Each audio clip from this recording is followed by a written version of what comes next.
Going on, guys? Josh from Slide Science. Today's video, I'm going to show you how to transition your car from one direction of drift to the other. This builds off my previous videos. If you haven't watched them, I'll put a link in the description. But we talk about things you should know before getting in the car. We talk about the different types of entry techniques. And now we're going to talk about how to transition after you enter. The next video will be built off this one. So if you understand transitions, then you can build into the next video, which will be discussing line, speed, and angle so that you can start drifting tracks and linking the whole track and actually start having fun and progressing as a driver. So before we jump into the simulator teaching, what I'm going to do is kind of show you something inside of my actual car so that you can kind of correlate it better, and something I recommend you do that gets overlooked a lot as far as steering inputs and understanding what a counter steer is from one direction to the other for transitions. All right, guys, we're sitting in my car, my 370Z. I do have a Wisefab angle kit. I just want to let you know that ahead of time so you understand my inputs could be different from yours. You'll notice I have a blue paint or a blue tape mark at the top of the steering wheel, signifying where the center of the wheel is as it rotates and where I'm at right now. So depending on how your car's set up, factory versus a small angle kit or an aggressive angle kit like FTF or Wisefab or SLR, is going to dictate how much input creates how much turn in from the car. So I have Wisefab, so for me, turning the wheel that much is enough to get me to initiate a drift, versus a car with factory angle, it might take this much. So you need bigger inputs to get the same turning radius that I get with less. So understanding that before you start drifting, and that's going to tie into your counter steer and your transition. So we'll talk about a left-hand corner. So we're going to enter the drift to the left, which means that the car is going to be counter steered to the right. So if I enter to the left, right, I make that left input like we talk about, whatever entry technique. Once we start drifting to the left, the car is going to counter steer to the right. That means it's going to turn right until it matches the counter steer for the angle you're trying to hold. Let's just say I go almost a full lock and slightly back off it. So I'm holding a lot of angle, drifting to the left. The wheel's counter steered to the right. Notice that's one rotation for Wisefab. So I am counter steered to the right, currently drifting to the left. So when you enter, you're only expecting it to spin one rotation before you have to catch the wheel, maybe not even a full rotation because of how much angle you got or lack of. At that point, you want to transition to the other direction. So now the corner in, let's say a figure eight, we're going to transition back to the right. I'm currently counter steering to the right. I need to transition to this drift to the complete opposite direction. So think of it as entering to the right. It needs to counter steer fully to the left or to match your angle. So if I'm drifting left, I'm counter steered to the right. Now I want to drift to the right in a right-handed corner and counter steer left. The wheel is going to rotate back to center. That's one turn. And then now it can counter steer in the direction that we are now drifting in, which is to the right, and it is now counter steered to the left. So it takes twice the amount of rotations to go from drifting to the right to the left, or from the left to the right. So understanding that when you flick the car in and you enter, your entry, you might only have to do this and then you catch it. However, when I go to transition from one side to the other, you're going to get more turns, so it's going to have to spin longer. So understanding where your eyes are looking and allowing that wheel to spin to counter steer in the opposite direction. I know it seems stupid, but it is often overlooked. The first one we're going to talk about is the steering input and throttle. They kind of have to go hand in hand. You can't really transition without modifying both. So starting out with hand placement, just like an entry, we'll start with the right entry. So I'm going to enter to the right. I'm going to make that right input, let the wheel counter steer left, catch it in the right turn. Once I'm establishing the drift, my eyes are going to be continuously looking through the corner. Eventually, I'm going to end up looking at the apex or the center of the figure eight. At that point, the next corner would be going to the left in a figure eight. So now I'm going to make a slight input to the left and either lift throttle slightly or increase throttle more. You're basically trying to force grip one way or the other. So I'm oversteering the car. Think of it as steering in the direction you want to drift again. So you're basically reinitiating just to the opposite direction from one side to the other. Now, with the throttle, if I release it, the tires will slow down, which is going to force grip to allow it to slingshot over. Sometimes that's a method if you want to slow down. If you want to speed up through it, then maybe you want to throttle more, forcing more wheel speed to force more grip with the oversteering input to get it to transition through. Just understand the more speed you come through it at, the more angle you're going to have to catch the car at, because you're now going faster in drift, versus if you come out shallower, you're going to be naturally slower to maintain the same angle.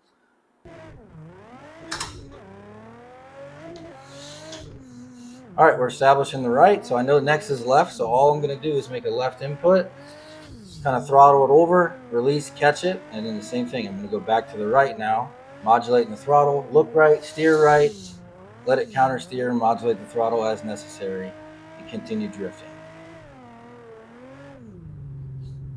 Now I'll show it from the overhead so you can see the same thing that I'm doing to kind of show the laziness or fastness of the transition and the attitude of the car versus the steering angle.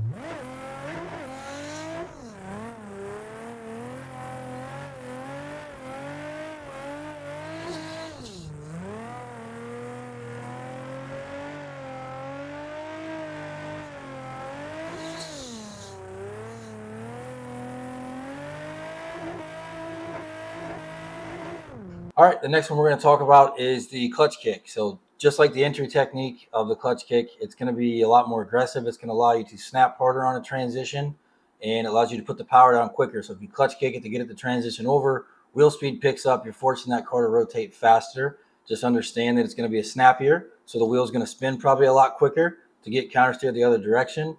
And depending on how long you're on the throttle for, you can drive the car out wider because you're increasing speed as you clutch kick through the corner.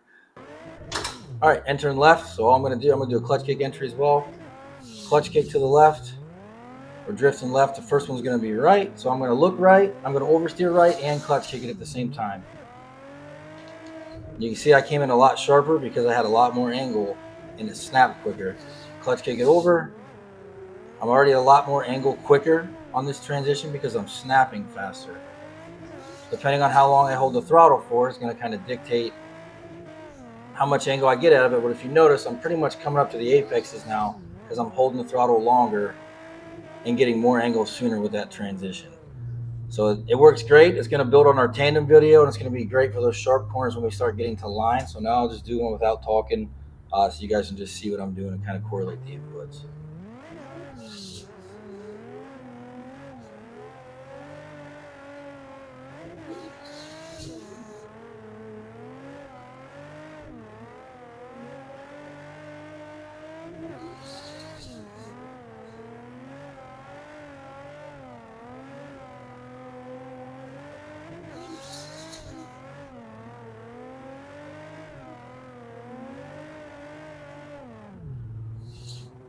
And I'll do one for the bird's eye. That was kind of two there, just showing it. I'll try to do on the bird's eye a little less angle coming out to show how you can throttle through with it depending on how much you kick. So I'm going to come out with less angle on this one.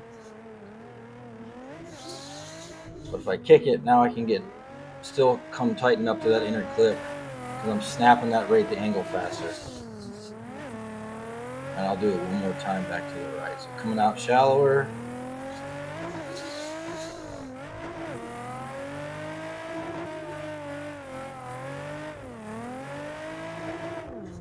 And that's it. All right, guys, we'll work through on this one the handbrake, when to use it, kind of the bad tendencies of it and understanding what it does, and then we'll tie that into the combination. So using the handbrake, kind of like the entry, you're probably going to scrub speed if you're using it. However, in a transition, if you have a lot of high wheel speed or a faster, bigger track and you're using it, that handbrake's going to immediately lock up those rear wheels. So as long as your car is turned in the direction you want it to go next, and you make that steering input for the transition to the other side, and then you grab the e-brake, you're going to immediately lock up the rears, causing them to grip immediately, which is going to slingshot you to the other side. If you don't make the input and the car is just countersteered how it's driving comfortably, and you just pull the e-brake, it's more than likely just going to drag or extend your current direction. It's not going to make you change directions. Misunderstanding of this is people use it a lot when they're beginning and they try to use it too soon and they're not moving fast enough. If you're going very slow, the e-brake, you probably shouldn't be practicing anyways. Where the e-brake transition comes in handy is when you're going very fast across the ground. You have a very high amount of wheel speed, so you're already struggling for grip. So just pumping that once automatically gets those wheels to grip up to get that car to snap over if you don't have enough wheel speed or power to use the clutch to transition. And you're moving so fast, you don't have time for a delay from just a hand input to mix with the throttle. So using it early, making an input to the corner you want to transition into, then pumping it once is going to help sling it over. If you don't make the input, it's not going to snap. So I'll kind of try to mess it up a little bit to kind of show how it doesn't work if you don't do it right, and then how it works properly. And then we'll talk about combinations of how to use it as well. All right, so I'm just going to enter to the left first. It's using the clutch kick entry. And on the first one, I'm just going to e-brake without oversteering the car the opposite direction. We're just going to see what happens. So if I just pump it and I don't make the steering input, it kind of gets lazy on me. Also note I didn't let go of the steering wheel, so I'm kind of making it stay in the angle it's already at. So if I do it again, this time I'm just going to hold the wheel and pump it and see what happens. So it works, but I'm just going to immediately over-rotate, right? I stop the wheels, it's going to over-rotate. If I keep momentum and pump it, it's still going to barely come over the transition. So I'm going to re-enter and do it again. This time, I'm going to steer the opposite direction with it, and then grab the e-brake. So turn right, e-brake, and back on throttle. Notice it snapped over fairly quickly. However, I did lose some speed naturally. And this one I might come in a little too tight. So my line's getting shorter from doing the e-brake because I'm scrubbing speed, but I can get it to snap like that. See, if I oversteer it. I'm not moving fast enough off the ground to really need it, and I'm scrubbing so much speed from doing it that I'm not even making it into the next corner. So if you're practicing figure eights in a parking lot or a new track with a skid pad, I don't recommend using just the e-brake method of transition. Use your hands and throttle input and then work up to the clutch kick, and then use the e-brake as a combination, which we're going to talk about next. So when to use it in a transition is great. I know here's a figure eight, and I know that I can't hit the inner tires and I can't hit the wall. So depending on the style clutch kick I do, if I start to get offline, I'll try and replicate it and kind of vary where I'm coming out. You use the handbrake to set the line, and that's going to come into play a big factor when you get to linking tracks, scrubbing speed, and in the future videos. So if I use the e-brake to transition because I'm going very fast, but I need to scrub the speed, and or I over rotate too much, or the car's still going, or I don't get enough angle, the e-brake is great to make that quick correction to A, lock the car in on the angle you're at, or B, extend it further so you don't come in too shallow, or C, depending on your input, rotate the car out more because you don't have enough angle. So I'll do the same thing. I'll enter left. I'll kind of do a combination entry and then do a combination transition where I'm clutch kicking and then using the e-brake to set the line. So I kick it in, trying to gain more speed. I'm going to get a little wider to pick up more speed for this and then try to come into the inside. So I'm going to clutch kick it over, set the e-brake to kind of drag it wider in the corner, and then throttle through. Just a quick jab. I'm not holding it. Same thing left. I need more angle so I don't hit the wall, so I jab it and then get back on power. All I'm doing is trying to set the line for what I want. If I want to come in shallower, you can hold it longer or make the input less with your hands. Notice I'm still losing some speed from it, so it's not going to be super beneficial on a corner that's increasing speed.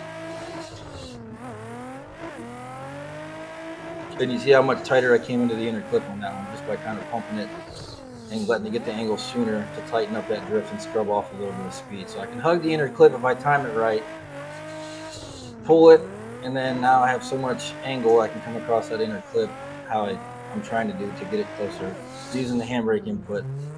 If you snap too fast, let's see if I can get it to do it and try to want to over rotate. If I snap too fast and stay on throttle too long, I can use it to set, but notice my whole angle is gone. So I can correct it and get back in drift, but I'm going so slow across the ground, it doesn't help.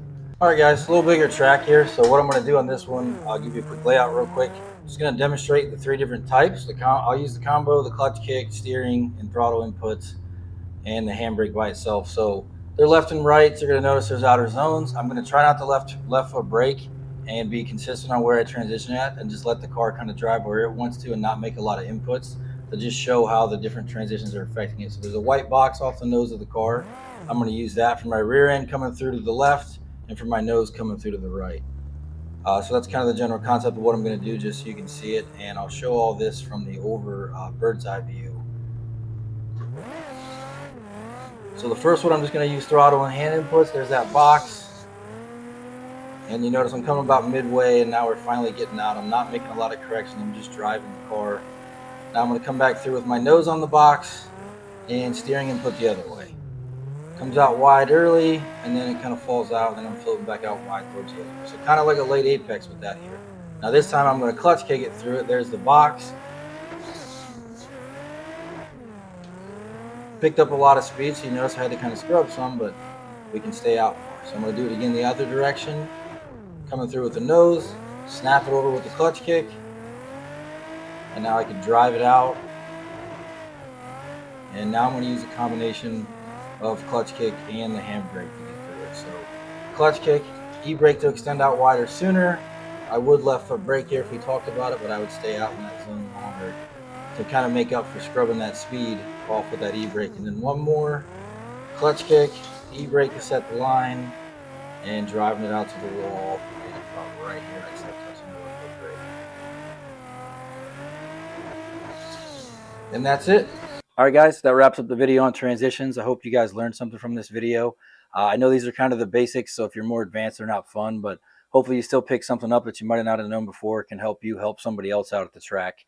This will significantly build off the next video, judging line, speed, and angle, so that you can drift the whole track and start having fun. And I can start teaching better techniques, more advanced techniques, and getting into tandem. I'll also be posting videos doing a build breakdown on my LS3 370, as well as my Seat Time 350Z. And I'll be posting some other videos for you guys on basic Z setup, whether it be 350, 370, G series, doesn't matter. And for any car in general, if you're just starting out, as well as track maintenance tips, your first day at the track, what to expect. But they'll all be coming, so keep an eye out. I'm not just doing teaching on the simulator videos. I'll also be going to the track myself, kind of filming that. So I appreciate you guys watching. Drop a like if you guys like the video. Subscribe if you want to. That's up to you. And any questions you have or tips for another video, just drop a comment. I'll be sure to reply. Thanks. Have a good one.